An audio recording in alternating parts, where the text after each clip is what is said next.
Hello everyone, स्वागत है आप सभी का मेरे यूट्यूब चैनल पर। और हम देख रहे हैं रस। हमने अपनी कल की क्लास में देखा था कि रस क्या है, रस के कितने अंग होते हैं, रस कितने होते हैं, उनके स्थायी भाव कितने होते हैं। ये सारी चीजें कल हमने गहराई से जानी थी और उसी के साथ साथ कुछ महत्वपूर्ण बिंदुओं पर भी बात हमने करी थी। और उसी के साथ साथ हमने देखा था कि रस के 4 अंग होते हैं: स्थायी भाव, विभाव, अनुभाव और संचारी भाव। ठीक है, जहां हम स्थायी भाव को अपनी कल की क्लास में देख चुके हैं और आज हम देखेंगे विभाव, अनुभाव और संचारी भाव। चलिए हम देखते हैं। ठीक है, तो विभाव का संबंध, तो विभाव का मतलब होता है कारण। ठीक है, किसी कारणवश कोई व्यक्ति या कोई परिस्थिति, जिस कारणवश हमारे हृदय में जो स्थायी भाव जागृत होते हैं, उसको हम विभाव बोलते हैं। और विभाव के भी 2 अंग होते हैं: आलम्बन और उद्दीपन। ठीक है, अब आलम्बन जिसके कारण या जिसके द्वारा हमारे हृदय में भाव उत्पन्न होते हैं, उसको हम आलम्बन बोलते हैं। और उद्दीपन जो भावों को गति प्रदान करते हैं, उसको हम उद्दीपन बोलते हैं। अब बात करते हैं हम अनुभाव की। हमने अभी देखा कि विभाव का संबंध कारण से होता है, वहीं हम देख रहे हैं कि अनुभाव का संबंध कार्य से होता है। ठीक है, अब अनुभाव के 4 अंग होते हैं: कायिक, वाचिक, आहार्य और सात्विक।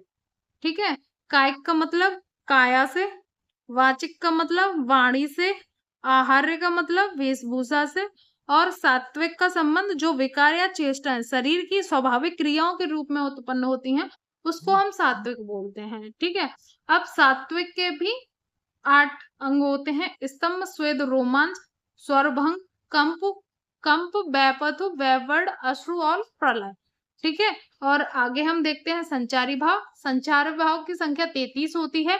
जो मैंने ये 33 के 33 संचारी भाव की संख्या यहाँ रखी हुई है और आप इनको याद कर सकते हैं, जिनमें है निर्वेद, ग्लानि, शंका, असूया, मद, श्रम, आलस्य, दीनता, चिंता, मोह, स्मृति, धृति, व्रीड़ा, चापल्य, हर्ष, आवेग, जड़ता, गर्व, विषाद, वैत्सुक्य, निद्रा, अपस्मार, स्वप्न, प्रबोध, अमरस, अवहिथा, अग्रता, मति, व्याधि, उन्माद, मरण, त्रास और वितर्क। ठीक है, ये 33 संचारी भाव थे जो हमने यहाँ देखे।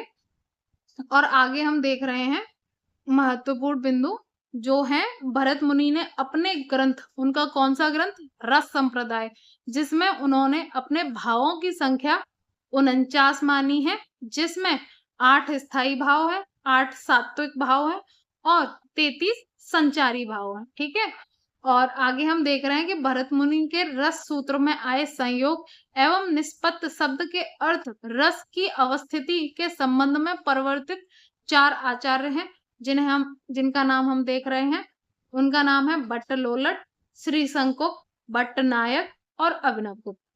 ठीक है, आज की क्लास में बस इतना ही। और इन 4 आचार्यों के बारे में और गहराई से जानने के लिए आप सभी लोग मेरे Telegram channel the natural word power of Hindi के साथ जुड़ सकते हैं, जहां आपको सभी क्लासेस की पीडीएफ प्रोवाइड करा दी जाती है। और अगर आपको मेरी क्लास अच्छी लगे तो प्लीज लाइक करिए, शेयर करिए और कमेंट बॉक्स में कमेंट जरूर लिखिए। ठीक है, तो ठीक है, कल की क्लास में मिलेंगे नेक्स्ट टॉपिक के साथ।